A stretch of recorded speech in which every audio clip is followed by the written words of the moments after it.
ये आकाशवाणी है। अब आप धर्मेंद्र मणि राजेश से समाचार सुनिए।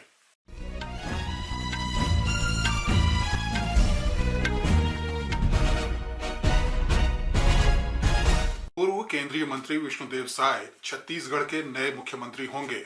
रायपुर में भारतीय जनता पार्टी के नवनिर्वाचित विधायकों की बैठक में यह निर्णय लिया गया। केंद्रीय पर्यवेक्षकों अर्जुन मुंडा, सर्बानंद सोनोवाल और दुष्यंत कुमार गौतम की उपस्थिति में उन्हें भाजपा विधायक दल का नेता चुना गया। भाजपा की छत्तीसगढ़ शाखा के पूर्व अध्यक्ष विष्णुदेव साय राज्य में कुनकुरी विधानसभा क्षेत्र से विधायक चुने गए हैं।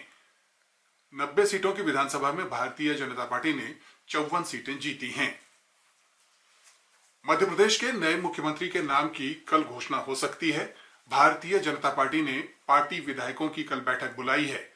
बैठक में केंद्रीय पर्यवेक्षक हरियाणा के मुख्यमंत्री मनोहर लाल, पिछड़ा वर्ग मोर्चा के राष्ट्रीय अध्यक्ष डॉक्टर के लक्ष्मण और पार्टी की राष्ट्रीय सचिव आशा लकड़ा भी मौजूद रहेंगी। मध्य प्रदेश में भाजपा ने 230 सदस्यीय विधानसभा में 163 सीटें जीती हैं। केंद्रीय गृह मंत्री अमित शाह की अध्यक्षता में पटना में आयोजित 26वीं पूर्वी क्षेत्रीय परिषद की बैठक संपन्न हो गई है। यह बैठक द्विपक्षीय, बहुपक्षीय और क्षेत्रीय मुद्दों को बातचीत के माध्यम से सुलझाने का महत्वपूर्ण मंच है। इन बैठकों में संसाधनों के वितरण, करों में हिस्सेदारी, राज्यों के पारस्परिक विवादों, वामपंथी उग्रवाद, कानून और व्यवस्था पर चर्चा की गई। आज की बैठक में राष्ट्रीय महत्व के मुद्दों पर भी चर्चा हुई। प्रधानमंत्री नरेंद्र मोदी कल वीडियो कॉन्फ्रेंसिंग के माध्यम से विकसित भारत एट 2047 युवाओं की आवाज का शुभारंभ करेंगे। इस पहल का उद्देश्य विकसित भारत के दृष्टिकोण के विचार साझा करने के लिए युवाओं को मंच उपलब्ध कराना है। श्री मोदी देश के राजभवनों में आयोजित कार्यशालाओं में विश्वविद्यालयों के कुलपतियों, संस्थान प्रमुखों और संकाय सदस्यों को संबोधित करेंगे। विकसित भारत का उद्देश्य देश को 2047 तक विकसित राष्ट्र बनाना है। नीति आयोग के मुख्य कार्यकारी अधिकारी BVR सुब्रमण्यम ने आज नई दिल्ली में बताया कि प्रधानमंत्री विकसित भारत के दृष्टिकोण पर देश के युवाओं के विचार जानने के लिए इस अभियान की शुरुआत करेंगे। श्री सुब्रमण्यम ने बताया कि विद्यार्थियों के विचारों को विकसित भारत के दृष्टिकोण में शामिल किया जाएगा। केंद्रीय सूचना और प्रसारण राज्य मंत्री डॉक्टर L मुरुगन ने कहा है कि केंद्र सरकार मछुआरों के मुद्दे का स्थायी समाधान करने के लिए भारत और श्रीलंका के अधिकारियों की संयुक्त समिति गठित करने की दिशा में काम कर रही है। उन्होंने कोयम्बटूर में विकसित भारत संकल्प यात्रा से संबंधित बैठक में कहा कि केंद्र सरकार लोगों के कल्याण को प्राथमिकता देती है और इसके लिए विभिन्न कार्यक्रम चला रही है। लद्दाख में विकसित भारत संकल्प यात्रा के तहत सोध ब्लॉक के लहिलुंग और स्लीमो पंचायत में विशेष कार्यक्रम आयोजित किए गए।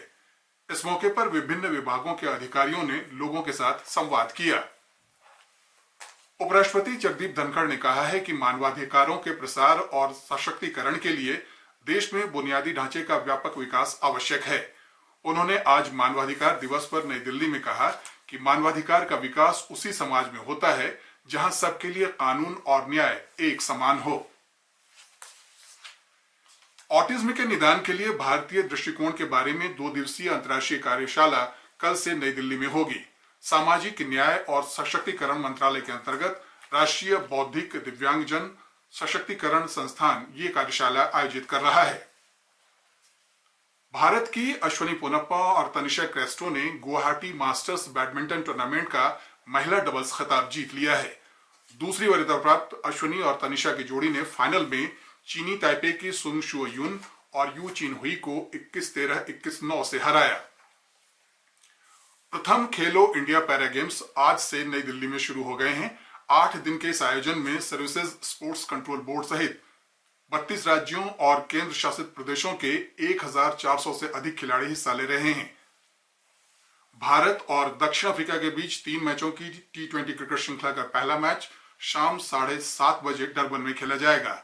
सूर्य कुमार यादव की कप्तानी वाली युवा टीम में कई नई खिलाड़ी हैं। इसके साथ ही ये समाचार बुलेटिन समाप्त हुआ।